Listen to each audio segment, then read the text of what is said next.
Cô gái nhìn bên ngoài là thiên chi kiêu nữ được vạn người ngưỡng mộ, thực tế lại là một kẻ yếu đuối vô cùng. Chỉ vì lúc cô sinh ra, máy kiểm tra thiên phú bất ngờ gặp sự cố, vô tình đánh giá cô là thiên tài kiệt thế. Kể từ đó, yêu nghiệt và thiên tài đã trở thành danh xưng của cô. Cô gái đã ngụy tạo hình tượng suốt 18 năm, cuối cùng cũng có kẻ muốn thượng vị, kéo cô gái lên võ đài và một đấm cho cô bay màu. Chỉ với một chưởng này, cô ấy đã gục ngã. Thực sự đã ngã xuống như vậy sao? Chẳng phải cô ấy là siêu thiên tài sao? Nói đi cũng phải nói lại, các người đã có ai thực sự thấy cô ấy ra tay chưa? Và ngay lúc này, đàm phù đến từ Lam Tâm đã trọng sinh vào cơ thể cô gái này. Thế giới này phân chia thành dị năng giả và người bình thường. Nguyên chủ cũng tên là Đàm Phù, là học sinh lớp 12 trường cấp 3 Thanh Đàm. Sau khi tiếp nhận ký ức của nguyên chủ, Đàm Phù nhìn tình cảnh trước mắt mà mặt đầy vẻ tuyệt vọng. Quy định của trường học, trừ khi nhận thua, nếu không thì không thể xuống võ đài. Dựa theo lực ra tay của đối phương mà nói, bản thân cô không thể nào sống sót nổi. Phải làm sao đây? Chẳng lẽ cứ để mặc bị dạy dỗ đến mức đáng suất sao? Đàm Phù trong lòng lo lắng tột độ, nhưng thần sắc vẫn tỏ ra bình tĩnh. Nhưng cô không hề hay biết, cô càng căng thẳng, áp lực tỏa ra cho người khác lại càng mạnh. Người dưới đài nhìn thấy cảnh này, sự nghi ngờ vừa nảy sinh trong lòng lập tức bị đè bẹp xuống. Ánh mắt đắc ý của đối thủ khựng lại. Tiếng cười nhạo tại hiện trường cũng dần biến mất. Đòn tấn công bằng đất đá đánh lên người cô mà cô vẫn hào phát vô tổn. Hơn nữa, người bị tấn công vẫn đứng nguyên tại chỗ nhìn hắn. Cứ như thể đang âm thầm nói với hắn rằng nhìn đi, ta đứng đây mà ngươi chẳng thể làm tổn thương ta dù chỉ một chút. Đây chính là sự khiêu khích trắng trợn. Ngươi khinh thường ta đúng không? Ta phải xem lần này ngươi còn né được nữa không. Vốn dĩ ta cứ tưởng ngươi cũng chẳng khác gì đám phế vật, chỉ giỏi làm màu trước đây. Nhưng xem ra giờ ngươi cũng có chút bản lĩnh đấy. Nếu ngươi đã không sao, thì ta sẽ không nương tay nữa đâu. Thôi toang rồi. Phát hiện chỉ số sinh mệnh của ký chủ về không. Kích hoạt chế độ phòng hộ. Cùng với sự xuất hiện của luồng hàn quang, một luồng ánh sáng xanh chết chóc lao về phía Lâm Mai. Đồng tử của cô ta co rụt lại vì kinh hãi. Đánh bại được ta thì ngươi mới là đệ nhất Thanh Đàm. Đây chính là thực lực của thiên chi kiêu nữ thực sự sao? Dừng lại đi. Em Đàm Phù. Nguy hiểm đã được loại bỏ. Cảm ứng ký chủ bị trọng thương, đã triệt tiêu cảm giác đau đớn. Mời ký chủ lập tức đến phòng y tế của trường để điều trị. Em cảm ơn thầy. Ánh mắt của Đàm Phù thản nhiên lướt qua người đàn ông vừa đỡ đòn cho Lâm Mai. Cô không cảm xúc bước qua ông ta để xuống võ đài. Đỉnh thật, ngay cả thầy Yến cô ấy cũng chẳng nể mặt luôn. Đó là giáo viên cao cấp được trường đặc biệt mời từ thành phố lớn về để chuẩn bị cho kỳ thi võ đấy. Đến hiệu trưởng còn phải kính nể vài phần. Vậy mà cô ấy chẳng thèm giữ chút thể diện nào. Đây đâu phải là công chúa nữa, đây chính là nữ vương rồi. Vị trí đứng đầu Thanh Đàm của nhiên danh bất hư truyền. Đàm Phù bên ngoài là thiên chi kiêu nữ vạn người mê, thực tế lại chỉ là gà mờ. Chỉ vì lúc chào đời, máy kiểm tra thiên phú đột ngột gặp sự cố, nên đã phán đoán sai cô là thiên tài kiệt thế. Kể từ đó, yêu nghiệt và thiên tài trở thành danh xưng của cô. Cô ngụy trang suốt 18 năm, cuối cùng cũng có kẻ vì muốn tranh hạng mà kéo Đàm Phù lên đài. Vào giây phút sắp đăng xuất, hệ thống đã xuất hiện và cứu cô một mạng. Nguy hiểm quá, nếu bị lộ là phế vật, chắc mình sẽ bị nước bọt của đám người đó dìm cho bay màu mất.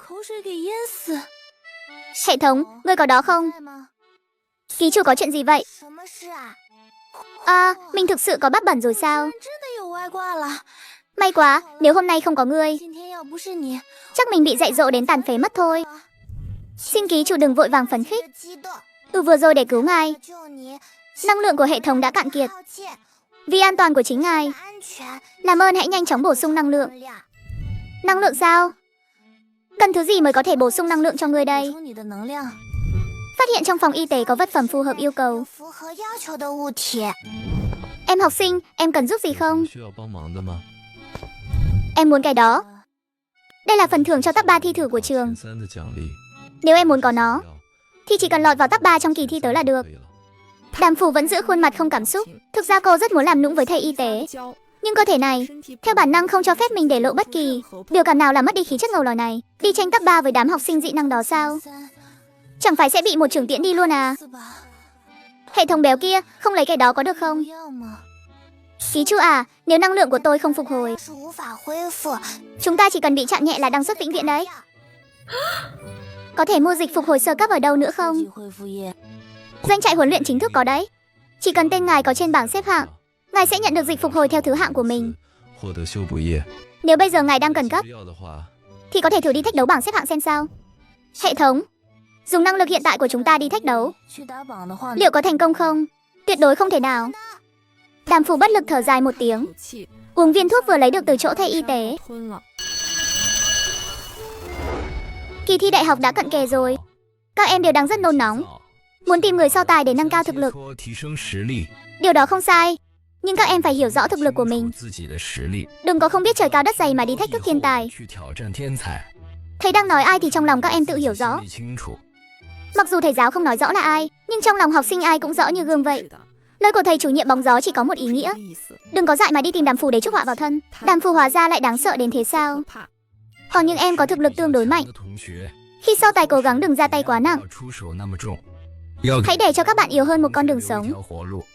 Đám học sinh bình thường hít một ngụm khí lạnh, đồng loạt quay đầu lại, nhìn về phía cô gái không chút biểu cảm kia. Thầy nói đúng lắm. Đám học bá các người, nếu còn nhắm vào một con gà như tôi để quyết đấu, tôi sẽ đi mách thầy giáo là các người bắt nạt kẻ yếu.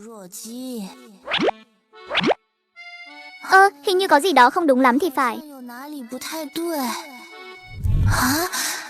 Người có thực lực mạnh hóa ra lại là tôi sao? Không, tôi không có. Thầy ơi, thầy hại em rồi. Thầy vừa nói như vậy thì sau tiết học này, chắc chắn cả trường Thanh Đàm sẽ đồn đại dùng beng lên cho xem. Nghe nói gì chưa? Đến cả thầy giáo cũng nói bạn Đàm nào đó rất lợi hại. Tại sao lại cứ phải làm khó một kẻ yếu như tôi chứ? Trước sự bảo vệ danh tiếng ảo mà thầy giáo dành cho mình, Đàm Phù uất ức đến cực độ, đôi mắt đầy phẫn nộ trợn tròn lên. Hy vọng thầy chủ nhiệm có thể thấy được sự tức giận của cô, nhưng thầy chủ nhiệm hoàn toàn không nhận ra, vẫn tiếp tục giảng bài. Thầy bảo em đi theo thầy. Những người còn lại tan học đi.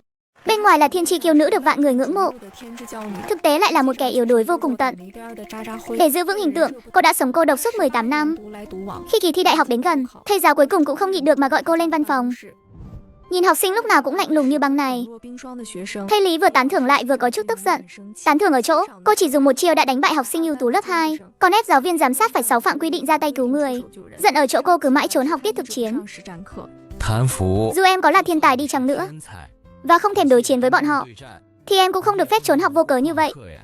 Em có dám đi học không cơ chứ? Em sợ bị họ đấm một phát đẹp dí luôn ấy chứ. Từ khi giáo viên đặt cách đến lớp 2, lớp họ đã liên tục đứng đầu bảng suốt mấy tháng qua. Bây giờ em đã thắng người của lớp họ rồi. Đây là phần thưởng dành cho em. Hiệu trưởng bảo thầy hỏi em một câu: em muốn chuyển sang lớp 2 hay ở lại lớp 1? Lớp 2 có nhiều tài nguyên hơn, rõ ràng là phù hợp với sự phát triển của em hơn đấy. Em không cân nhắc chút sao? Lớp đó không xứng với hạng nhất. Ý của cô ấy là dù ở đâu, cô ấy vẫn là đệ nhất Thanh Đàm. Lớp 2 không xứng. Thật ngạo mạn, thầy ơi.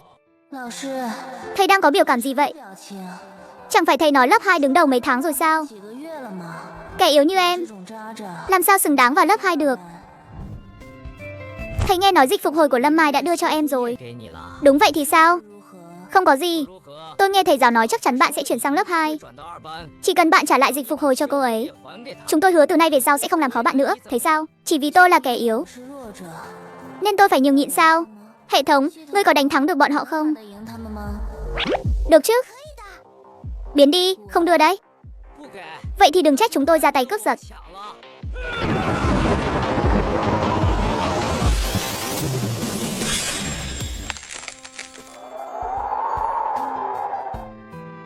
Đột nhiên tôi cảm thấy bản thân mình thật là lợi hại quá đi. Có khi nào tôi thực sự là thiên tài không nhỉ?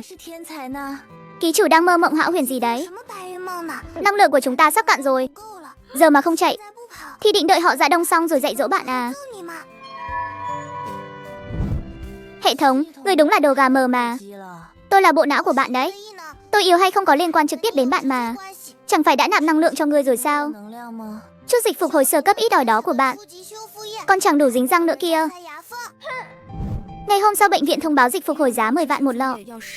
Nghĩ đến số dư 3.122 tệ của mình, Đàm Phủ dứt khoát bỏ cuộc và quay người đến trại huấn luyện. Cô vừa đi khỏi, xe cứu thương đã chở mười mấy tượng băng đến bệnh viện. Ông tốt nhất nên cầu nguyện cho học sinh của tôi không sao, nếu không tôi sẽ cho Đàm Phủ biết tay. Lớp ông lấy đông hiếp yếu, bây giờ thành ra thế này cũng là tự làm tự chịu thôi. Bất kể vì lý do gì, hiện tại học sinh của tôi đang gặp nguy hiểm. Chẳng lẽ cô ta không nên cho tôi một lời giải thích sao? Yên tâm đi, không sao đâu. Về nhớ bảo học sinh của các ông đừng có dỗi hơi mà đi chọc vào mấy dị năng giả cực trí. Cũng may là người ta chỉ trừng phạt nhẹ thôi đấy. Nếu không thì họ đằng xuất lúc nào cũng chẳng hay đâu mê mơ. Cái gì ông nói những khối băng đó là hàn băng cực hạn sao? Đó là sự tồn tại đỉnh cao nhất của hệ tự nhiên đấy. Triệu người mới có một thiên tài như vậy. Hai người có quen biết vị dị năng giả cực trí đó không? Không quen. Chúng tôi chỉ bị hai chữ cực trí làm cho giật mình thôi. Hai thầy giáo mỉm cười không nói gì, trong lòng chỉ muốn chạy thật nhanh về báo tin vui này cho hiệu trưởng. Trường Thanh Đàm sắp có trạng nguyên rồi. Quy tắc thách đấu: chọn đối thủ trên bảng để thách đấu. Thắng sẽ nhận được thứ hạng của đối phương, và mỗi tuần nhận được một lọ dịch phục hồi. Thua thì phải trả cho đối phương 1.000 tệ. Thua còn bị phạt tiền sao? Cái này đúng là lừa đảo mà. Ký chủ nhìn nhầm rồi, đó là loại không có tích điểm. Thách đấu với tuyển thủ trên bảng xếp hạng, thua phải nộp 3 vạn tệ đấy. Cái gì cơ? Ký chủ ơi, lên tầng nhanh, ngụy trang thiên tài 18 năm nay rồi. Một đấm trên võ đài là thấy rõ hết. Người xuyên không thức tỉnh hệ thống, cứ tưởng sẽ được đổi đời, ai ngờ hệ thống hết năng lượng thì cũng như phế vật, đành phải bấm bụng vào chạy huấn luyện thử vận may. Ký chủ ơi, ký chủ mau lên tầng đi, nhanh lên nào. Trên đó có dịch phục hồi sao? Không phải dịch phục hồi, nhưng về bản chất thì giống hệt nhau. Nhanh lên, năng lượng nồng đậm quá đi. Ký chủ, chính là những viên gạch đen này. Bên trong chứa cực nhiều năng lượng. Chúng ta chỉ cần hấp thụ vài ngụm là không sợ bị dạy dỗ nữa rồi. Nếu không chịu đựng được nửa tiếng thì phải nộp 10 vạn đấy. Ký chủ hãy tin tôi. Nhìn những viên gạch trống không, Đàm Phủ đổ mồ hôi hột trong lòng. Thử thách đơn giản thế này mà 3 phút đã có người không chịu nổi rồi sao? Học sinh trường khác yếu đuối vậy à? Mấy bạn vừa rồi không trụ vững nghe thấy câu này, cơn giận lập tức bốc lên ngùn ngụt. Bạn còn chưa lên mà sao biết không khó? Tuần trước tôi đã đến rồi, lần này là đến để phá kỷ lục đây. Vòng tiếp theo sắp bắt đầu rồi, ai tham gia thì mau chóng đăng ký đi. Đàm Phủ liếc nhìn đám học sinh trường số 2 với vẻ mặt không mấy thiện cảm. Đàm Phủ, trường cấp 3 Thanh Đàm. Hóa ra là người của trường phổ thông bình thường. Bảo sao lại thiếu lịch sự như vậy? Lịch sự là dành cho những người xứng đáng, chứ không phải dành cho những kẻ bại hoại, chưa từng được giáo dục đạo đức. Hừ, để ta xem ngươi sẽ rời sân thảm hại như thế nào. Hệ thống, ngươi chắc chắn làm được chứ? Đây là 10 vạn tệ đấy. Nếu thất bại là chúng ta phải đi bán thận đấy. Tôi đảm bảo tuyệt đối không để ký chủ phải đi bán thận đâu. Gạch đá có 2 loại năng lượng. Một loại ôn hòa sẽ giúp các bạn tăng tốc độ tu vi. Một loại cuồng bạo sẽ liên tục va đập vào cơ thể các bạn. Nếu không chịu nổi thì hãy giơ tay ra hiệu kịp thời. Không có gì quan trọng bằng mạng sống đâu. Có thể cho tôi mượn một quyển sách không? Tôi sợ lát nữa sẽ thấy chán. Đúng là giỏi làm màu. Bắt đầu. Hừ, cái đứa trường phổ thông kia chắc chắn là bị dọa sợ đến ngẩn người rồi. Sau khi hệ thống chặn cảm giác đau của Đàm Phủ thì bắt đầu điên cuồng hấp thụ năng lượng từ gạch đá. Thật không dễ dàng gì. Cuối cùng cũng được ăn cơm rồi nè. Ta hút hút. Đàm Phủ thấy nó hút hăng say như vậy thì trong lòng cũng thấy an ủi, không làm phiền nó nữa mà tiếp tục đọc tiểu thuyết. Thế là mọi người liền nhìn thấy một cô gái đứng giữa đám đông, thản nhiên đọc sách với vẻ mặt tự tại. Trong không gian ồn ào náo nhiệt này, cô ấy dường như đang sống ở một thế giới khác. Cái tên Đàm Phủ này nghe có vẻ quen quen ở đâu rồi thì phải. Đại sư huynh nói đúng đấy. Huynh nói vậy đệ cũng thấy hơi quen tai. Đệ nhớ ra rồi, chính là thiên tài số 1 trong truyền thuyết của thành phố chúng ta. Chả trách lại kiêu ngạo như thế. Người ta có vốn liếng để kiêu ngạo mà. Trời ơi, cuối cùng cũng được thấy người thật rồi. Hệ thống, người hút đến đâu rồi? Ký chủ ơi, bây giờ tôi thấy phê quá đi mê mơ. Sao mình lại có ảo giác là nó đang bị phê năng lượng nhỉ? Thứ nó hút có phải là năng lượng đoàn hoàng không vậy? Dù gì mình cũng là thiên tri kiêu tử của trường trọng điểm. Lẽ nào lại không bằng một đứa trường phổ thông sao? Mình không thể thua được. Đây chính là thực lực của học sinh trường trọng điểm sao? Nếu không phải mình có hắc thì mình đã đầu hàng từ lâu rồi. Xong đời rồi. Cảm giác nghề cắt tóc lại máy xúc đang vẫy gọi mình rồi. Đây chính là thực lực của cô ấy sao? Từ đầu đến cuối không hề thấy một chút dao động cảm xúc nào.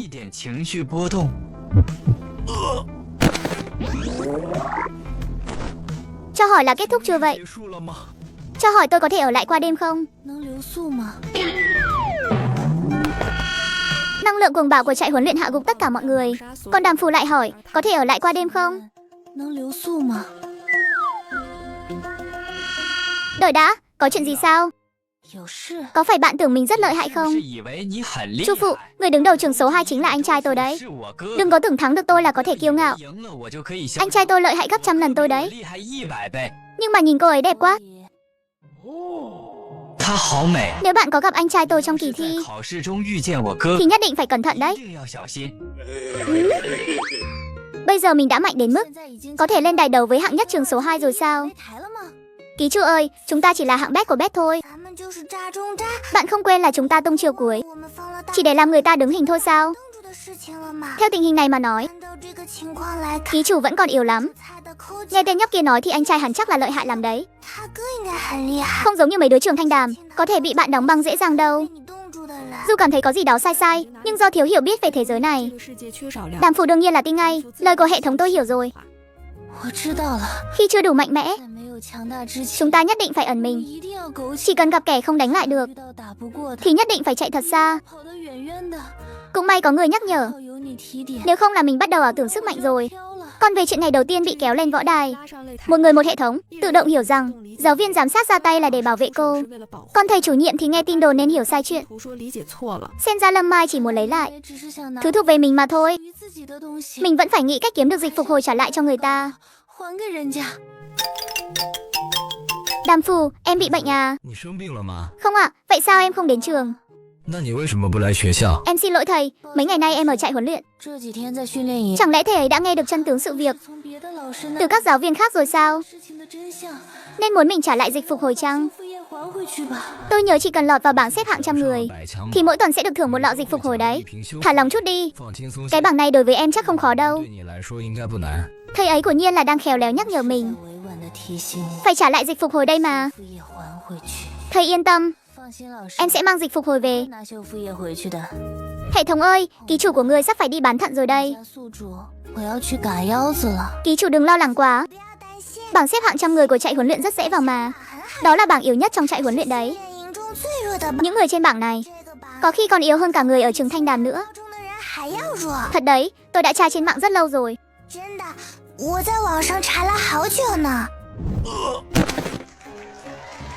Nếu không có người thách đấu mới thì vị trí thứ 5 tháng này vẫn là bạn Mộc Lâm. Có bạn nào muốn thách đấu không? Tôi muốn thách đấu. Hệ thống, tại sao chúng ta phải đi thách đấu với cái tên vừa thắng kia chứ? Hắn xếp tận hạng 5 đấy. Ngươi chê ta đăng xuất chưa đủ nhanh à? Họ nói bậy đấy. Hạng 5 rõ ràng tên là Tạ Diệu mà. Còn cái người tên Mộc Lâm kia, tôi hoàn toàn không thấy tên trên bảng xếp hạng đâu. Vậy hạng 5 mà họ hô hào là gì thế? Có lẽ hắn là người thách đấu thứ 5 chăng? Mời người thách đấu lên đài.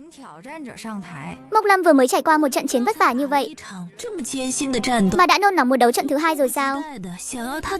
Chẳng phải là nhắm trúng thời cơ này mới đến thách đấu hay sao? Xem ra có người vẫn còn biết giữ liêm sỉ đấy. Bị tôi nói chúng tim đen nên không dám thách đấu nữa, mà ngoan ngoãn rút lui rồi chứ gì. Người dẫn chương trình còn không mau thông báo đi. Hạng 5 của tháng này vẫn là học trưởng Mộc. Người thách đấu có muốn bỏ cuộc không? Tôi đang đợi anh ta phục hồi năng lượng. Đúng là làm trò cười cho thiên hạ. Bạn Trương Nhất này, bạn có biết đối thủ lát nữa của Mộc Lâm là ai không? Chẳng phải chỉ là một kẻ vô danh tiểu tốt, có chút nhan sắc thôi sao? Bạn không sợ anh ấy bị lật thuyền trong mương à? Sao anh ấy có thể thua được chứ? Cô ta chỉ muốn quyến rũ học trưởng Mộc thôi. Chủ đài của chúng ta đã phục hồi xong rồi. Mời người thách đấu lên đài. Hệ thống của người khác, điểm danh nhận thưởng, ngầu lòi thiên hạ, còn hệ thống của Đàm Phù lại là một kẻ yếu ớt. Chúng ta chỉ cần bị chạm nhẹ là đăng xuất ngay đấy. Giờ mà không chạy là đợi họ dạy dỗ bạn à? Hệ thống, ngươi chắc chắn không vấn đề gì chứ? Ký chủ phải có niềm tin vào thực lực của mình chứ. Tôi thì có thực lực gì cơ chứ? Chỉ là một con cà mờ thôi. Xin lỗi, tôi không có thời gian chơi với anh. Nên ngoan ngoãn xuống đài đi. Đây là bỏ cuộc không muốn vùng vẫy nữa rồi sao?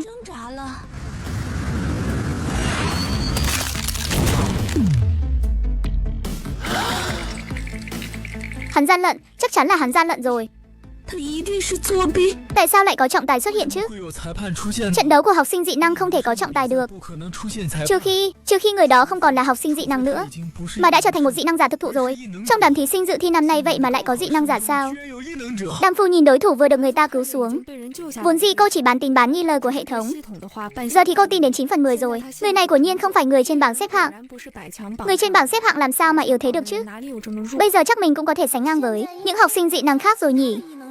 Ký chủ à, chúng ta mới chỉ đánh bại một tân thủ thuộc hệ nước mà thôi. Đừng có vì thế mà nghĩ mình đã đuổi kịp người khác nhé. Lý do chúng ta thắng được người ta là vì chúng ta thuộc hệ băng, vừa hay lại khắc chế hệ nước của hắn. Nhưng dù sao thì chúng ta vẫn thắng mà. Điều này chẳng phải chứng minh là chúng ta vẫn có hy vọng thi được kết quả tốt sao? Hệ thống, bây giờ mức độ trung bình của học sinh dị năng là thế nào vậy? Theo những gì tôi biết thì trình độ trung bình của học sinh dị năng bây giờ chắc là động vật rồi. Chính là người có dị năng khai phá ra biểu tượng của riêng mình. Còn cái người mà cậu vừa mới xử lý xong ấy, hắn ta làm gì có biểu tượng nào đâu. Vậy cái kẻ mình vừa đánh bại chẳng lẽ lại là một con gà còn yếu hơn cả bọn mình sao? Chắc chắn rồi, chúc mừng người thách đấu của chúng ta đã thành công giành lấy vị trí thứ 5. Bây giờ có ai còn muốn thách đấu vị chủ đài mới nhậm chức này không? Ép đến mức trọng tài cũng phải ra tay rồi. Ai mà còn dám lên thách đấu cô ta nữa chứ? Vậy thì chúc mừng người thách đấu nhận được 2 lọ vật phẩm đặc biệt mỗi tuần của trại huấn luyện. Dịch phục hồi, cái này là sao nữa đây? Sao thắng một con gà còn yếu hơn mình mà cũng nhận được dịch phục hồi vậy? Chẳng lẽ đây là chương trình xóa đói giảm nghèo à? Còn cái hạng năm này là thế nào nữa? Tôi chắc về cái trại huấn luyện này có người nói ngoài bảng xếp hạng 100 trường tác gia, còn có một bảng xếp hạng 100 do địa phương tự lập nữa. Cái bảng đó dễ leo lắm. Thường là vào cuối tháng, mấy người dị năng nghèo rất mồng tơi hay tới đây kiểm tra. Thế thì tốt quá rồi còn gì. Chưa đầy 15 phút, tin tức về trận đấu hôm nay đã truyền đến khắp các trường. Thầy Yến, thầy đã sớm biết cấp bậc của em ấy rồi sao? Chỉ là ngoài ý muốn thôi, tôi cũng không ngờ được rằng ở cái nơi nhỏ bé như Yên Thị này lại có loại thiên tài như thế. Dị năng giả ở cấp độ này đặt ở thành phố lớn cũng là sự tồn tại được săn đón nồng nhiệt. Nếu có thể thuận lợi trưởng thành, đó sẽ là một cường giả có thể bảo vệ cả một phương đấy. Lão Lục giấu kỹ thật đấy. Mình vào cái nhóm này từ bao giờ thế nhỉ? Là lỗi của tôi. Cậu vào cái nhóm này làm gì? Bổ sung thêm các kiến thức cho kỳ thi đại học thôi mà. Khả năng giao tiếp của ký chủ không được tốt cho lắm. Nếu kỳ thi đại học đột nhiên có tin tức vỉa hè gì, ký chủ mà bị bịt mắt bắt trồn thì giờ, nên người ta mới lẻn vào đó xem sao. Thống à, có cậu đúng là phúc đức của tôi. Thật ra cái nhóm này chủ yếu là để hệ thống tra tài liệu thôi.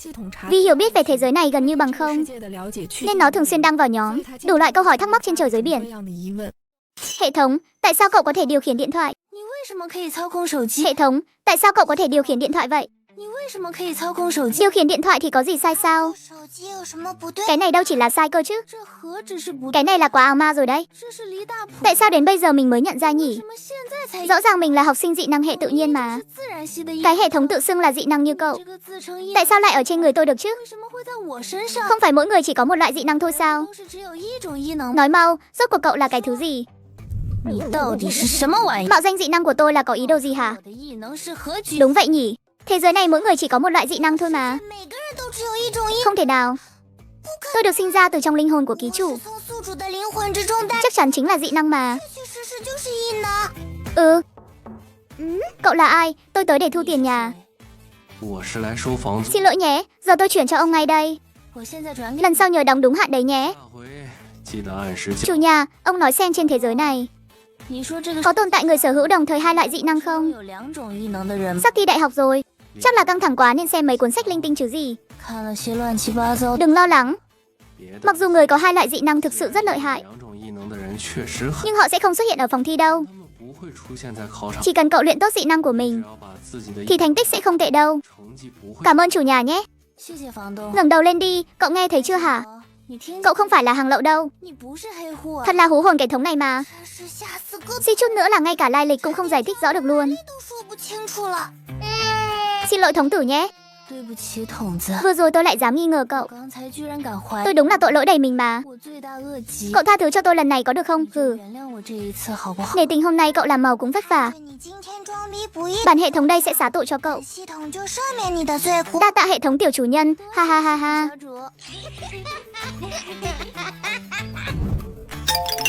Đàm Phù, ngày mai trường mình sẽ sang nhất trung giao lưu. Sáng sớm tập trung tại cổng trường nhé. Giao lưu chỉ là một trận đấu hữu nghị thôi. Lần này thí sinh hai bên phải ra cũng không mạnh lắm. Em nương tay một chút nhé. Tuyệt đối đừng có đóng băng người ta tới mức phải nhập viện đấy. Nếu đã không phải cường giả, vậy thì em có thể rồi. Tốt quá rồi hệ thống ơi. Nghe ý của giáo viên chủ nhiệm thì thực lực của mấy người thi đấu cũng chẳng ra sao cả. Biết đâu cũng ngang ngửa với tụi mình thôi.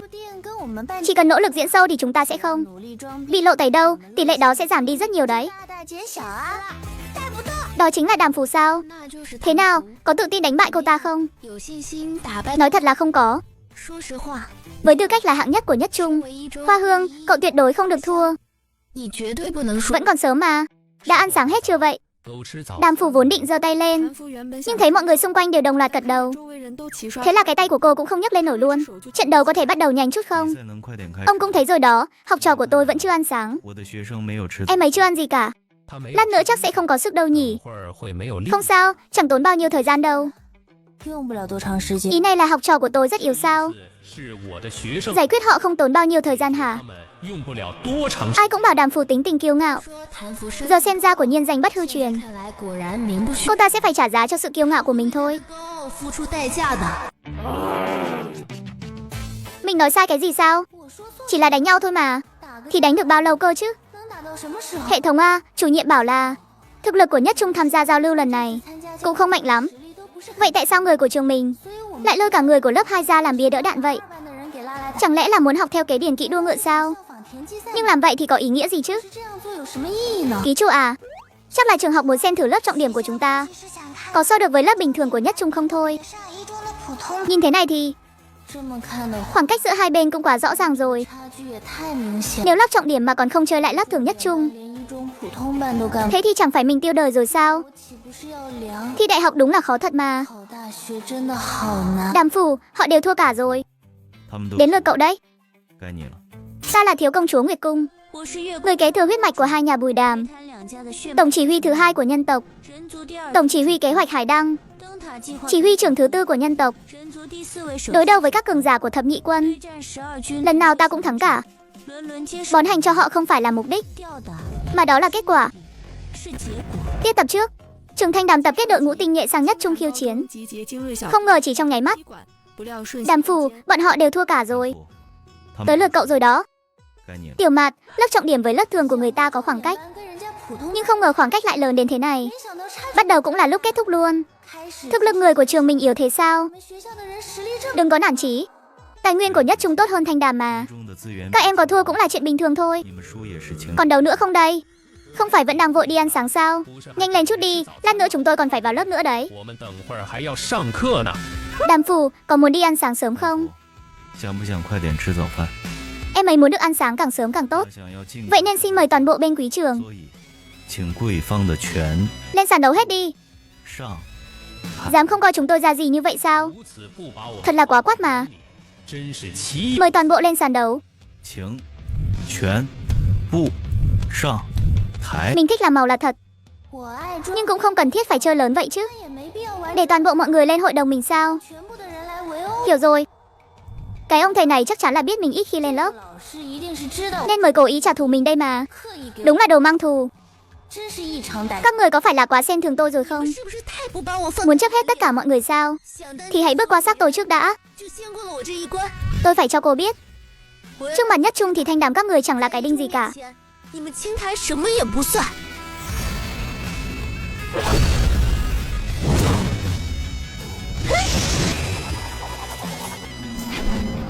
Lần cuối cùng đấy. Tất cả mọi người cùng lên đi. Tốt lắm, tôi cho các em cơ hội này. Tất cả lên hết cho tôi. Chỉ được thắng chứ không được thua. Vinh quang của Nhất Trung nằm cả trong tay các em đấy. Đối thủ tham chiến của Nhất Trung nghe vậy, với ánh mắt nghiêm trọng đã nhảy phát lên sàn. Thậm chí còn không ít kẻ đang đứng xem náo nhiệt nữa.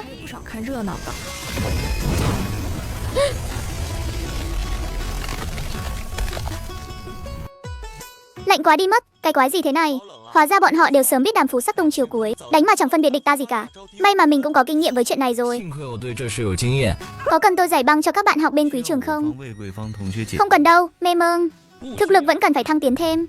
Dựa vào sức chiến đấu mà em ấy vừa thể hiện, chỉ có thể nói đặt ở Yến Thị thì có vẻ ổn đấy. Nhưng nếu đặt ở Đế Đô thì chưa tính là đỉnh cao được. Xong rồi, nhìn biểu cảm của thầy Yến kia. Chắc mình chỉ thi nổi vào cái trường hạng 2 nào đó thôi quá. Thật xin lỗi nhé, thầy có chút việc khẩn cấp tạm thời phải đi xử lý. Các em có lẽ phải tự mình về trường rồi. Trời đất ơi, hệ thống ơi hệ thống. Ở đây có người dùng hack này. Tôi nghi ngờ hắn ta gian lận rồi. Nếu mọi người đã đến đông đủ rồi thì tôi nói thẳng luôn. Vừa rồi máy dò ở Yến Thị xuất hiện tia sáng mạnh, chứng tỏ biến động của cổng không gian đang gia tăng. Ngoài ra, kỳ thi đại học năm nay ở các trường top đầu 10 và quy định mới của trường Y đã được ban hành. Do tài nguyên có hạn nên sẽ không còn tuyển sinh theo điểm số nữa, mà sẽ phân bổ chỉ tiêu theo dân số của từng thành phố. Yến Thị chúng ta được chia 3 suất. Ngài định phân bổ như thế nào đây? Vẫn chưa xác định được. Làm thế liệu có thỏa đáng không? Đối với những thí sinh đạt điểm chuẩn, nhưng vì chính sách mà bị trượt thì thật không công bằng nhỉ. Cấp trên tự có tính toán cả rồi. Hiện nay cổng không gian có thể bùng nổ bất cứ lúc nào. Nếu không nhanh chóng nâng cao thực lực các nơi, chúng ta sẽ khó mà trụ vững được. Còn về những học sinh xuất sắc, vẫn còn những đại học tốt khác để lựa chọn mà. Đàm Phù một mình chấp hết top 10 Nhất Trung. Sau khi đánh bại đối phương chỉ trong một chiêu, cô lại theo lệ thường đến trại huấn luyện để luyện tập. Nhân viên công tác sau khi nhìn thấy cô, đã dẫn cô đi tới một văn phòng. Ngài tìm cháu có việc gì sao? Ta là phó doanh trưởng của trại huấn luyện này. Cháu cứ gọi ta là ông nội Trần là được rồi. Cháu suốt ngày chiếm dụng mấy cái bục đá đó, làm cho những người khác chẳng còn chỗ nào để luyện tập cả. Đã có rất nhiều người đến chỗ ta để khiếu nại rồi đấy. Bục đá đó là để phục vụ người dân mà. Cháu cũng là người dân mà, hứ. Ông đừng có hòng mà lừa cháu một đồng nào nhé. Ta cũng đâu có bảo là cháu sai đâu. Sẽ không bắt cháu bồi thường tiền chứ? Dĩ nhiên là không rồi. Vậy ngài tìm cháu làm gì? Sau khi chúng ta đã thống nhất quyết định, cháu bị cấm tham gia thi đấu tại các bục đá, phía trại huấn luyện sẽ bồi thường cho cháu một lọ dịch phục hồi trung cấp. Cháu có phản đối gì không? Cháu đúng là đã gây ảnh hưởng đến người khác thật, nên cháu không phản đối đâu ạ. Có kẻ ngốc mới đi phản đối ấy. Đó là dịch phục hồi trung cấp đấy nhé. Ký chủ mau quay về cung điện Tân Sinh đi. Ký chủ đã hoàn thành việc nâng cấp. Năng lượng của hệ thống về cơ bản đã ổn định so với việc năng lượng quay trở lại. Tại sao bây giờ tôi có thể cảm nhận được hơi lạnh đang luân chuyển trong cơ thể mình nhỉ? Lúc trước thì lại không được. Hệ thống. Ký chủ à, người ta không cố ý đâu mà. Thì ra là Đàm Phù vốn sở hữu hai loại dị năng là hệ băng và hệ thống. Do cô từng phải chịu một vết thương chí mạng, hệ thống vì để cứu cô nên đã tiêu hao toàn bộ năng lượng, đồng thời để duy trì sự sống của chính mình. Hệ thống chỉ có thể hấp thụ dị năng hệ băng để bù đắp, và việc hấp thụ này đã trực tiếp khiến cho Đàm Phù trở thành một phế vật nhỏ bé không có dị năng. Cậu bảo tôi từng chịu vết thương chí mạng sao? Tại sao tôi lại không có chút ấn tượng nào nhỉ? Người ta cũng không nhớ rõ nữa. Lúc đó người ta cũng chỉ vừa mới ra đời thôi mà. Bây giờ tôi đã cảm nhận được dị năng hệ băng rồi. Có phải chứng tỏ là cậu đã không còn cần năng lượng của nó nữa rồi không? Đúng. Bây giờ không cần phải hấp thụ năng lượng khác để chi hình thể nữa rồi. Nói cách khác là bây giờ tôi không cần dùng đến dịch phục hồi, cũng có thể sử dụng dị năng rồi. Nhìn thế này thì kỳ thi đại học càng thêm chắc ăn rồi. Ngày thi hôm đó, phòng thi của Đàm Phù ở Nhất Trung. Các cậu thi cử thế nào rồi? Cũng ổn, 350 điểm là cái chắc rồi. Tôi chắc cũng được tầm 430 điểm. Còn cậu thì sao Đàn tỷ? Tỷ lệ kiểm soát bị trừ mất 10 điểm. Còn lại thì không có gì bất thường. Cậu chỉ bị trừ mỗi 10 điểm đó thôi sao? Mẹ ơi, thế này chẳng phải là đặt gạch trước tủ khoa rồi sao? Trường mình đúng là dẫm phải phân châu vận may gì không biết. Mà có thể mời được vị này về học ở một trường bình thường cơ chứ. Đợi lát nữa phóng viên đến phỏng vấn. Phải bảo lão ba chuẩn bị một chút mới được. Nếu không lên tivi mà làm trò hề thì biết tính sao. Ký chủ ơi, nếu còn ở lại đây thì chúng ta sẽ bay màu mất. Thầy ơi, xin hãy dừng cuộc thi lại ngay đi. Xung quanh phòng thi đang có biến động năng lượng cực mạnh. Hơn nữa đây không phải là năng lượng thuộc về nhân loại. Tôi biết rồi.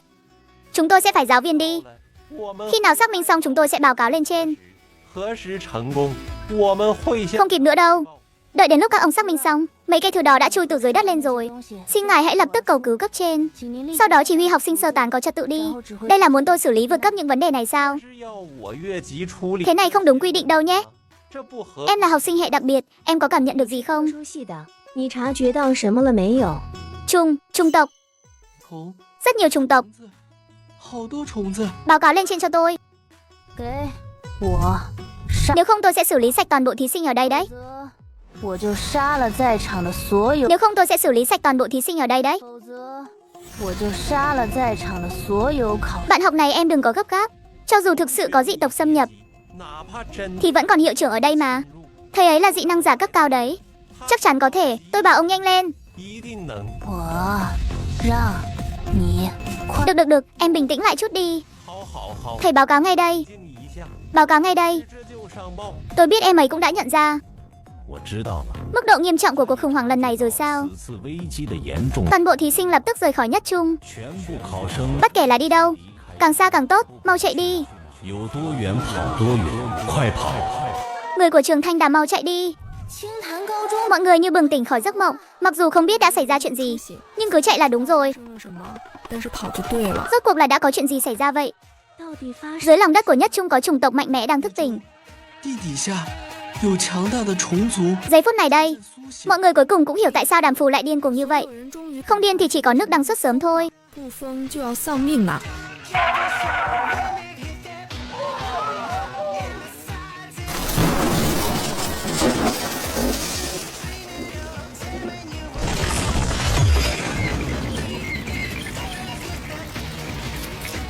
Không chạy thoát ra ngoài được nữa rồi.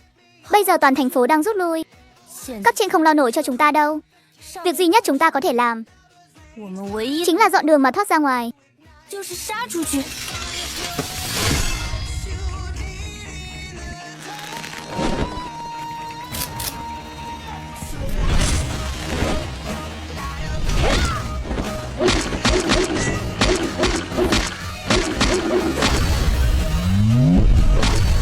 Ký chủ ơi, không xong rồi.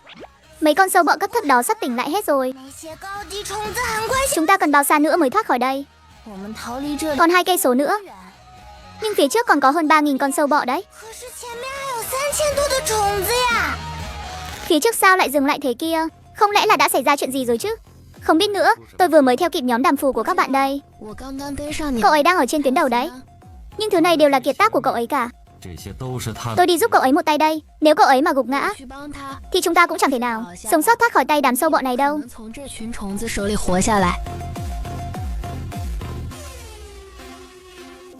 Không xong rồi lão Lục, em Thị đã bị cổng không gian xâm chiếm rồi. Con gái tôi đâu rồi? Anh tôi bảo con gái ông với cháu trai tôi. Cả Ngọc Nhiên nữa, cái con bé đó bị phân bổ đến nhất trung để đi thi rồi. Đến giờ vẫn chưa có tin tức gì cả. Chuyện ngoài ý muốn rồi. Phía bộ chỉ huy liên bang phản hồi thế nào? Đã liên lạc rồi. Dị năng giả cấp vương gần nhất đang tới cứu viện. Bảo chúng ta hãy gắng gượng thêm 3 tiếng nữa. Em Thị cái nơi bé tẹo thế này, thực lực lại yếu, lấy cái gì ra mà cầm cự trong 3 tiếng đồng hồ đó chứ? Lý chỉ huy, mấy đứa thí sinh thi đại học đó ông đã phái người đi cứu chưa? Tụi nó đang ở ngay vùng trọng điểm của thảm họa, tỷ lệ sống sót không cao đâu. Không cần thiết phải đi. Ông cứ thế mà bỏ mặc tụi nhỏ sao? Nếu không thì làm thế nào bây giờ? Dị năng giả cấp cao có hạn. Nếu vì cứu tụi nó mà lại mất thêm mấy người nữa thì chúng ta càng không thể trụ nổi trong 3 tiếng đâu. Đám trẻ đó là hy vọng của em Thị đấy. Ông lại định thấy người gặp nạn mà không cứu sao? Thí sinh năm nào mà chẳng có. Không thiếu cái lứa này đâu. Còn nữa Yến Văn này, đừng tưởng cậu đến từ đế đô thì có thể vô lễ với tôi nhé. Tôi là người chỉ huy, lời của tôi chính là quân lệnh. Tôi chỉ là thực tập sinh thôi. Tôi đến đây chỉ để thăm dò chủng tộc ở cự ly gần. Quỹ đạo phân bố của cổng không gian mà thôi. Tôi không phải binh lính của ông. Mệnh lệnh của ông chẳng có tác dụng gì với tôi cả. Tôi là người chỉ huy. Cho dù cậu không phải binh lính của tôi, cậu cũng không có tư cách chống lại mệnh lệnh của tôi. Không chạy thoát ra ngoài được rồi. Bây giờ toàn thành phố đang rút lui. Cấp trên không lo nổi cho chúng ta đâu. Việc duy nhất chúng ta có thể làm chính là dọn đường mà thoát ra ngoài.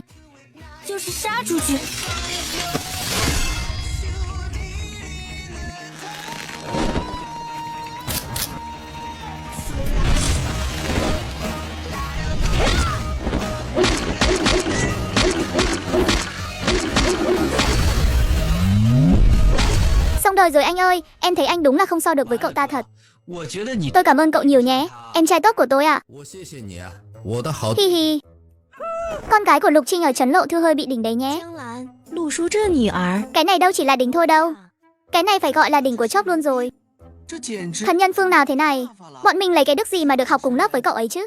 Cái phúc phần bị đóng băng tới mức hẹo này không phải ai cũng có đâu. Một ý niệm, vạn binh xuất hiện.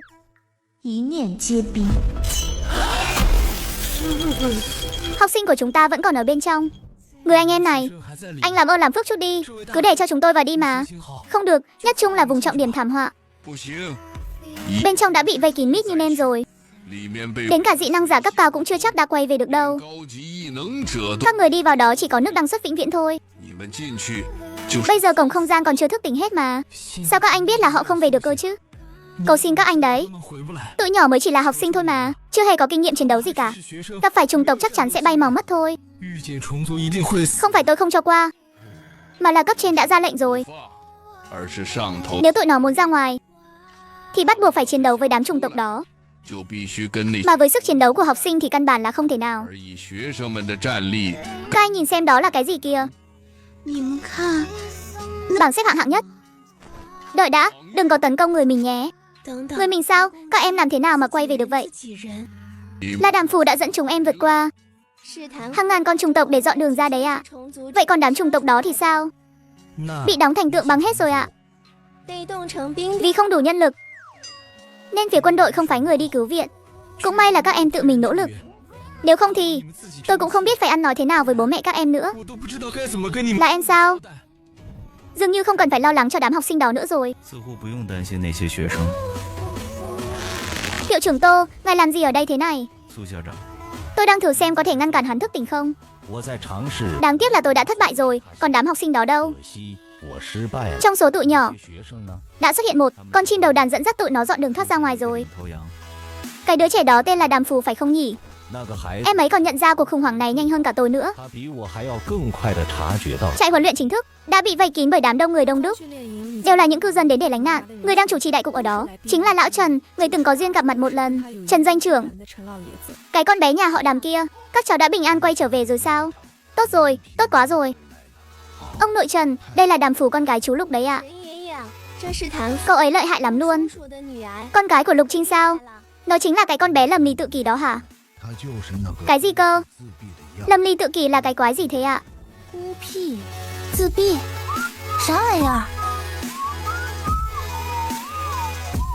Xịt, ông nội Trần ơi, cháu không muốn bị đóng thành tượng băng đâu. Hai người quen nhau sao? Con bé chính là cái người mà ông bảo ngày nào cũng tới trại huấn luyện để đọc tiểu thuyết đấy. Cái vị cao nhân mà ông vẫn luôn muốn được diện kiến một lần. Hóa ra lại chính là Đàm Phù luôn ở ngay bên cạnh bấy lâu nay. Là cậu ấy thì tôi yên tâm rồi. Thế thì quá là bình thường luôn. Thế giới của đại lão chúng ta không hiểu được đâu. Nhưng chúng ta ngưỡng mộ là được rồi. Đàm Phù, cậu đi trị thương trước đi đã. Tớ là hệ chữa trị đây. Tớ có thể giúp cậu chữa trị mà. Các em làm thế nào mà quay về được vậy? Có ai đi cứu viện sao? Một mình cậu ấy gánh 3.000 con trùng tộc. Đưa chúng tôi xử lý đường về. Ký chủ, không xong rồi. Xung quanh trại huấn luyện xuất hiện rất nhiều trùng tộc. Còn có một con trùng tộc cấp cao. Trần lão không phải đối thủ của nó. Sắp không trụ vững nữa rồi. Thật là quá quát. Tôi nhìn ra âm mưu của lũ tôi đó rồi. Chúng đang nghĩ là dựa vào đánh lâu dài để tiêu hao tài nguyên của tôi, sau đó tiến thêm một bước móc sạch túi tiền của tôi, cuối cùng khiến tôi phá sản. Đám nghịch tặc này tâm địa thật độc ác. Chúng lại nghĩ ra cách độc ác như thế này. Lấy mạng thì được, chứ mưu đồ tiền bạc thì hơi quá đáng rồi. Đi, xử lý chúng. Đời đã ký chủ. Cậu không định ra ngoài chiến đấu thật đấy chứ? Cũng khá muốn đi. Cậu vừa mới dạy dỗ xong một trận mà. Đã không còn mấy năng lượng nữa rồi. Bây giờ ra ngoài là muốn đăng xuất luôn hả? Không phải là muốn ra ngoài cống hiến chút giá trị của mình sao? Cậu chỉ muốn ra ngoài ra ai thôi. Một lát sau, bên ngoài truyền tới hơi thở của 3 dị năng giả cấp cao. Là chú Giang tới sao? Còn có cô của tôi cũng về rồi. Cậu làm gì thế? Bên ngoài nguy hiểm lắm. Cậu nghĩ nhiều rồi. Hiện tại năng lượng không đủ. Phải lên đó cái chút năng lượng từ gạch đá. Cậu đi một mình nguy hiểm lắm. Chúng tôi đi cùng cậu. Tốc độ hấp thụ năng lượng của cậu ấy không bình thường nhỉ? Thành Chi chạy huấn luyện lại cho cậu ấy vào danh sách đen. Cứ theo tốc độ hấp thụ này, chạy huấn luyện sớm muộn gì cũng phá sản.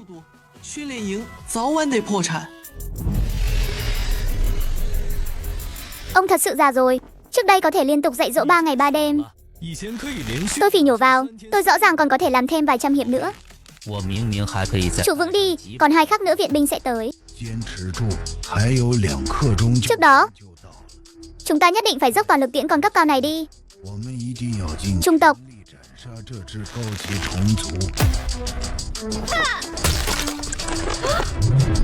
Cẩn thận, có chủng tộc tối thượng hệ đặc thù.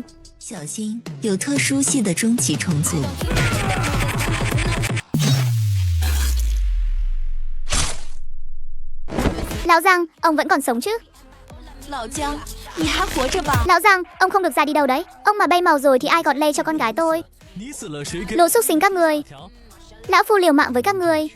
Cầu lão sở luyện.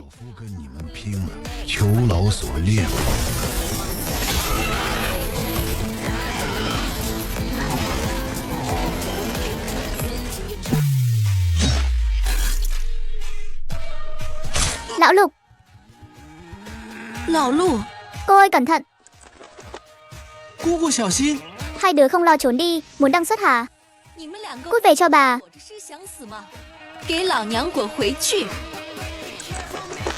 Xúc sinh người dám.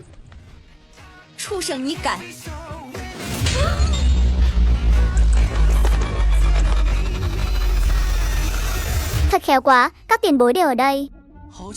Ha ha ha. Đến đây cũng không phải ý muốn của chúng tôi. Chúng tôi chỉ là lũ gà mờ bị ép cuốn vào thôi. Hơn nữa còn là kiểu muốn ra cũng không ra được. Tại sao các người lại xuống đây? Đừng có nói với tôi là các người muốn cùng con chủng tộc đó đồng quy vu tận mới đi xuống nhé. Lão Lục cẩn thận.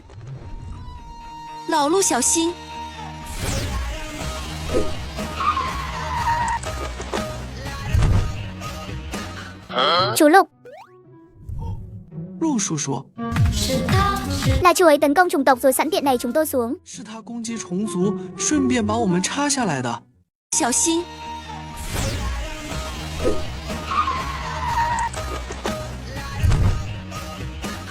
Chú Lục.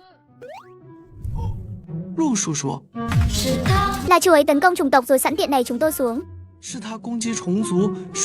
Ba ơi, ba có thể khống chế hàn khí của mình rồi. Đàm Phủ trong lòng nghi hoặc, trong đầu lại có một đoạn ký ức xẹt qua. Trong ký ức đó, cô bé có rúng trong chăn. Trên người tỏa ra hàn khí không ngừng. Được rồi, tốt quá rồi.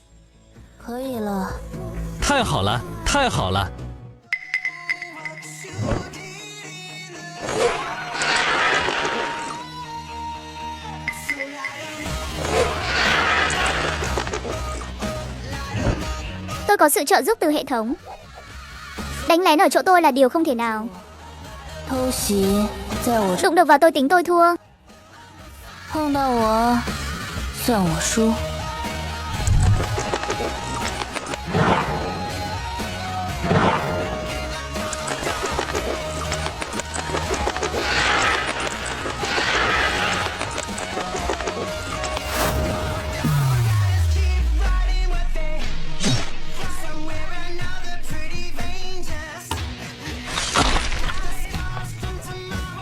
Mới đó mà con gái đã biết dạy dỗ người ta rồi. Thật là đau lòng người cha già này quá đi. Con gái ông dễ thương thế này sao không nói sớm. Tôi cũng không ngờ sau khi nó làm chủ được hàn khí lại có thể đỉnh như vậy. Ý gì đây? Đàm Phu trước đây không làm chủ được hàn khí của mình. Nếu mà làm chủ được thì tôi còn cần tống nó vào thanh đàm. Trường cấp 3 sao? Cái thể chất này của nó, nếu hàn khí bộc phát thì cả trường đều thành tượng băng hết. Vậy đến thanh đàm thì sẽ không thành tượng băng hả? Đến thanh đàm nếu xảy ra chuyện, đã có 3 của con cánh hết. Lão tử biết ngay ông tống con gái vào đây là có mưu đồ mà. Đâu đâu cũng là địch. Chuyện này diễn ra mỗi ngày.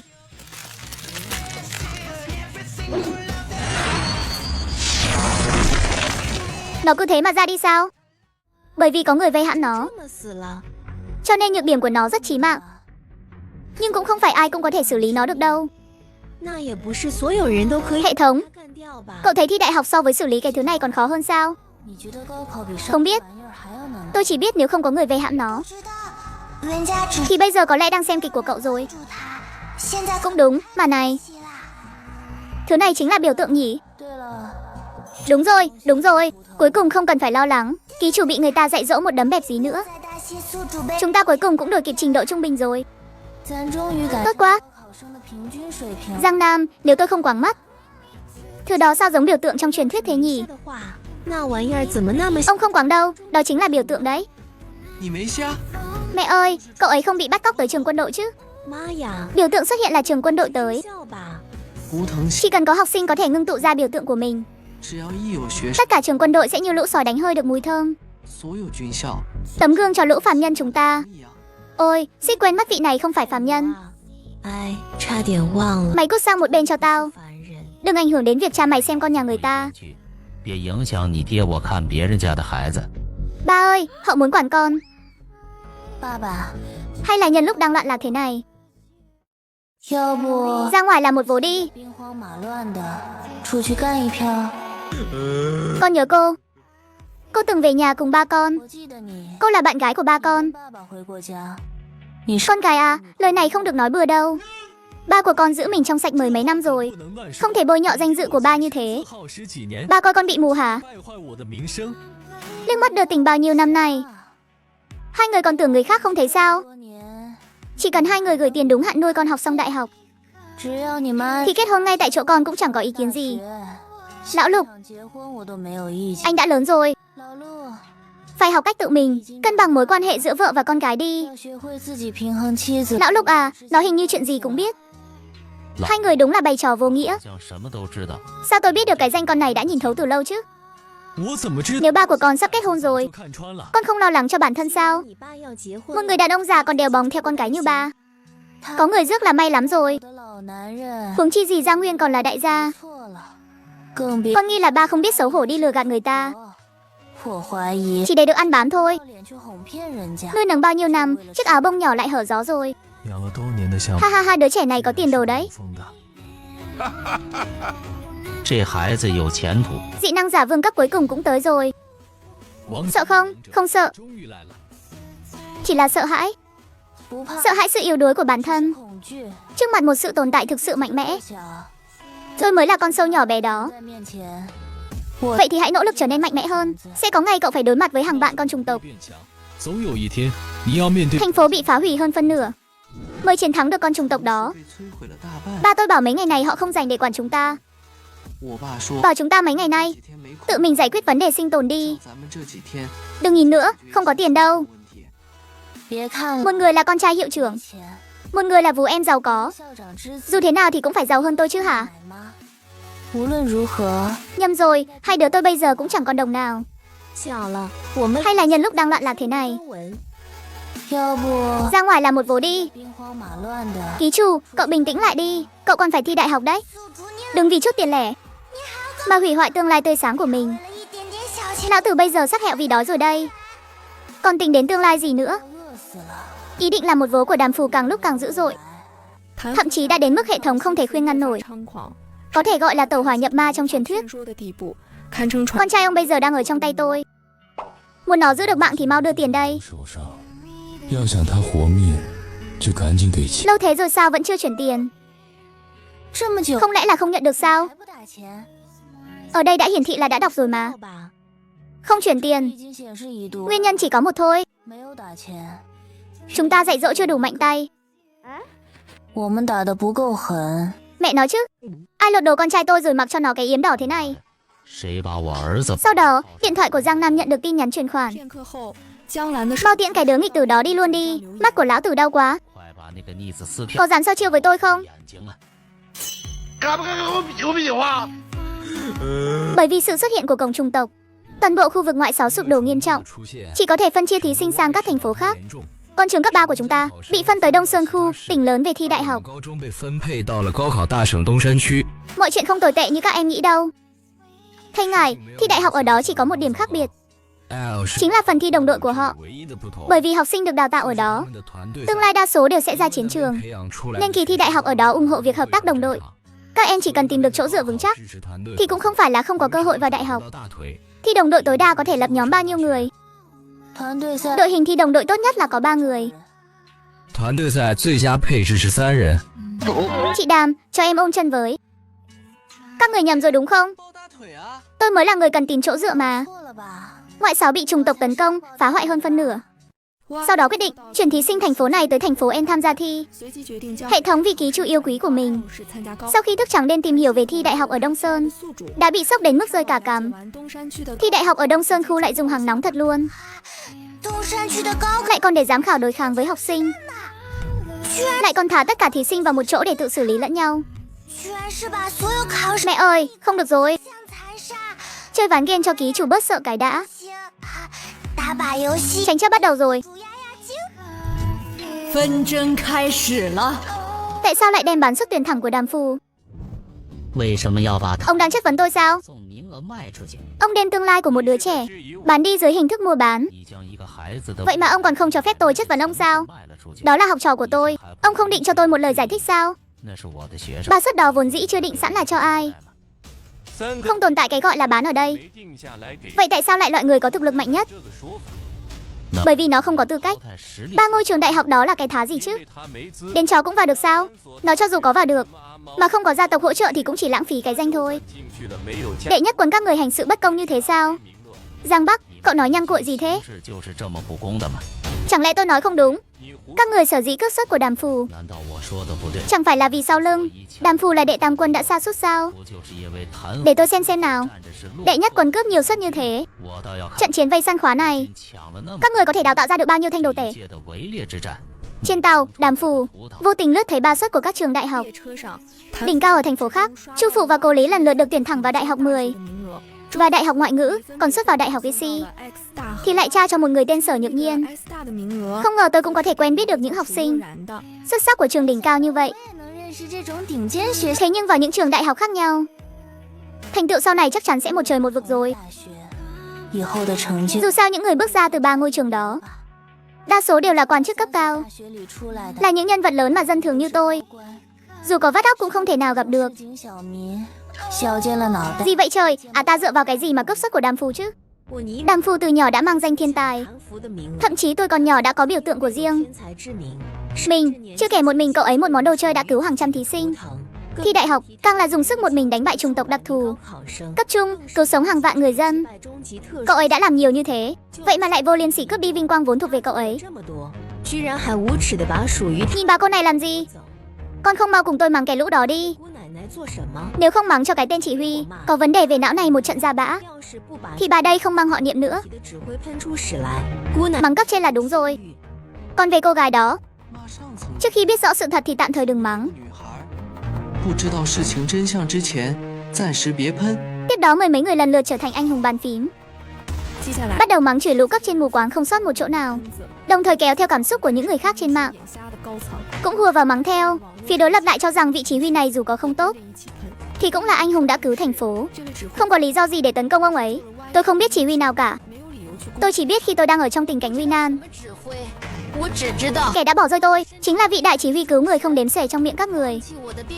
Còn người đã cứu tôi lại bị vị anh hùng trong miệng các người tước đoạt đi vinh quang vốn thuộc về cậu ấy. Không phải chỉ các người mới có ân nhân cứu mạng, mạng của tôi cũng có.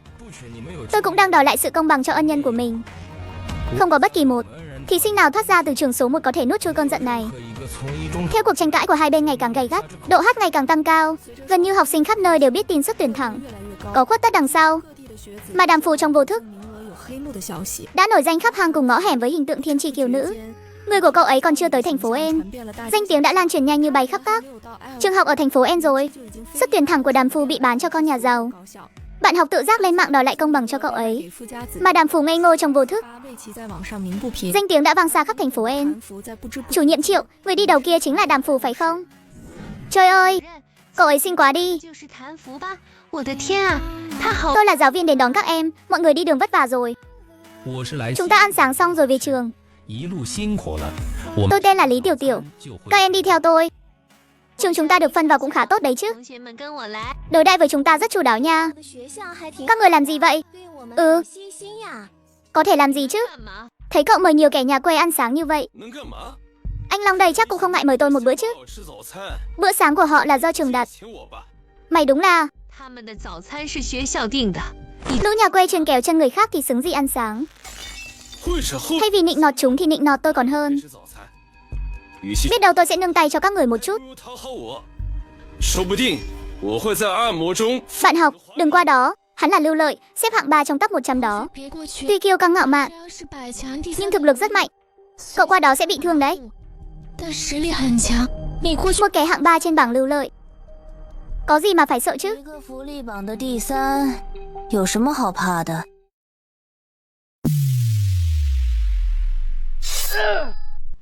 Tên này bị thần kinh hả? Ra tay nặng thế này. Xin hỏi nếu thiết bị xung quanh bị đông hỏng thì có thể bắt cái tên ngáo thật gây sự kia bồi thường không? Tôi bị thương rồi. Là một dị năng giả hệ cường hóa, cơ thể còn cứng hơn sắt. Hắn thế mà lại bị băng tiễn làm bị thương. Điều này không thể nào. Không ai có thể làm ta bị thương. Cút đi, Tạ Bát Lang.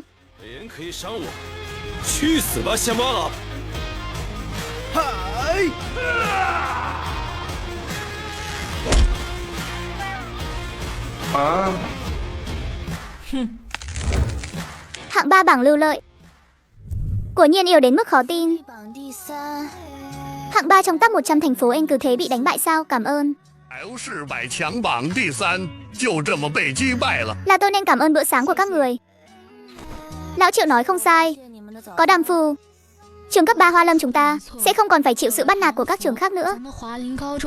Hoa Lâm chúng ta vốn là sự tồn tại đội sộ ở thành phố En, lần nào cũng bị các trường khác coi như công cụ cày điểm. Bây giờ khác rồi. Chúng ta cũng có chỗ dựa rồi. Tuy rằng chỗ dựa này là tạm thời nhưng vẫn là chỗ dựa. Ha ha ha ha ha ha. Chú ý hình tượng. Chú ý hình tượng. Xung quanh xung đột vừa rồi lớn như thế, tại sao các giáo viên lại làm ngơ vậy? Bởi vì Đông Sơn khu đề cao sự cạnh tranh khốc liệt. Ở đây kẻ mạnh làm vua. Em hiểu rồi. Phòng thường ở ký túc xá Hoa Lâm là 4 người một phòng. Loại tốt hơn là 2 người một phòng. Đàm Phù nhớ tới việc hàn khí của mình không thể khống chế, sẽ tự nhiên phát ra ảnh hưởng đến người khác. Có phòng đơn không ạ? Có, nhưng em có tư cách ở phòng riêng không? Điều kiện là gì à? Top 10 toàn trường. Vậy thì thôi vậy. Đùa sao? Trưởng thành trong một môi trường bạo lực thế này, lũ phần tử bạo lực đó dù nghĩ thế nào cũng mạnh hơn một con cả mờ vừa chạm mức trung bình như tôi. Cho em ấy một phòng. Cảm ơn thầy, thầy tốt bụng quá. Chủ nhiệm, cậu ta có tư cách sao? Cậu ấy vừa hạ đo ván đại ca của trường Đông Sơn rồi. Có phòng đơn không? Em có tư cách ở riêng một mình không? Cho cậu ấy một phòng. Chủ nhiệm, cậu ta có tư cách sao? Cậu ấy vừa hạ đo ván đại ca của trường Đông Sơn rồi. Ký túc xá của các cậu chuyển xong chưa? Mình đã thành công dọn vào phòng đôi rồi. Cái thằng bạn nổi khố này bao giờ mới bớt ra ai đây? Mình nghe nói nạn bạo lực học đường ở Yến Thị rất nghiêm trọng. Tôi cũng có nghe qua chuyện này. Mẹ ơi, sao lại đáng sợ như thế chứ?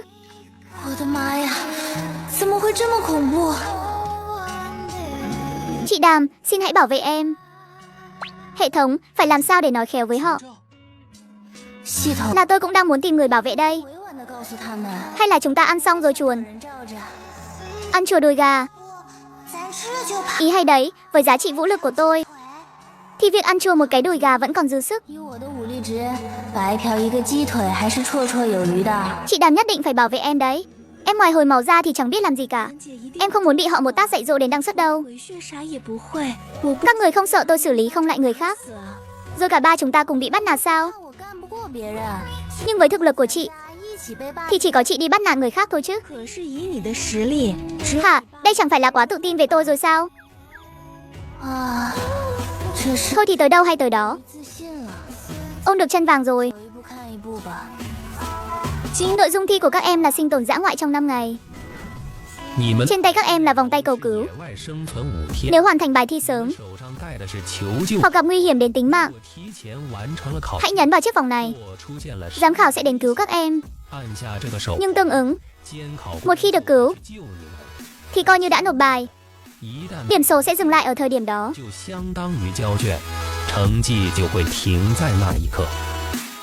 Nội dung kỳ thi lần này là tiêu diệt. Thời gian thi là 48 giờ.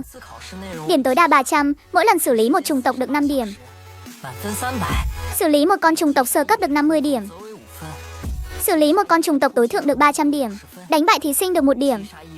Đánh bại giám khảo được 50 điểm. Kỳ thi bắt đầu. Một con chủng tộc mới được có 5 điểm. 300 điểm chẳng phải là phải xử lý 60 con chủng tộc sao? Trời ơi, mình đến một con còn dạy dỗ không xong. Dị năng của tôi là giảm bớt sự hiện diện. Tôi không biết dạy dỗ người khác đâu. Trời ơi, tại sao khóa này lại có chủng tộc tối thượng chứ? Năm nay đã cạnh tranh khốc liệt thế này rồi sao? Trời ơi, ngay cả thí sinh và giám khảo cũng có thể tẩn. Vậy còn cái gì là không thể tẩn được nữa đây? Cứu mạng với chị Đàm ơi. Các em coi đây là trò đùa sao?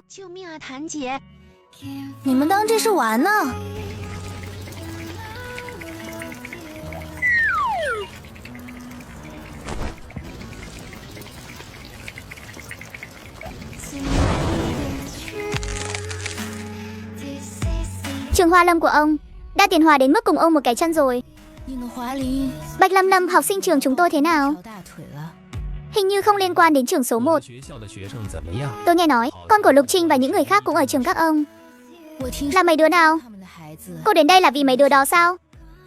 Chẳng lẽ là vì ông sao? Nếu không phải ông ngăn cản thì tôi đã sớm chuyển mấy đứa đó sang trường số 1 rồi. Hoa Lâm các ông thì có tài nguyên gì tốt chứ?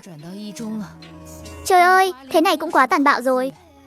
Cậu ấy chỉ nhấc tay một cái đã trực tiếp đạt điểm tối đa luôn rồi. Có phải đã quá lâu không đi viếng người cũ không? Nếu không sao lại có thể thấy trên người một đứa trẻ. Hình bóng của người cũ cơ chứ. Con bé là ai? Đó là con gái của Lục Trinh. Đàm Phù. Con gái của Lục Trinh sao? Đừng nói nữa. Con bé chẳng qua thoạt nhìn có vài phần giống thôi. Thực tế khí chất và tính cách khác xa một trời một vực. Cần ông giải thích chắc. Tôi tự mình không biết xem sao.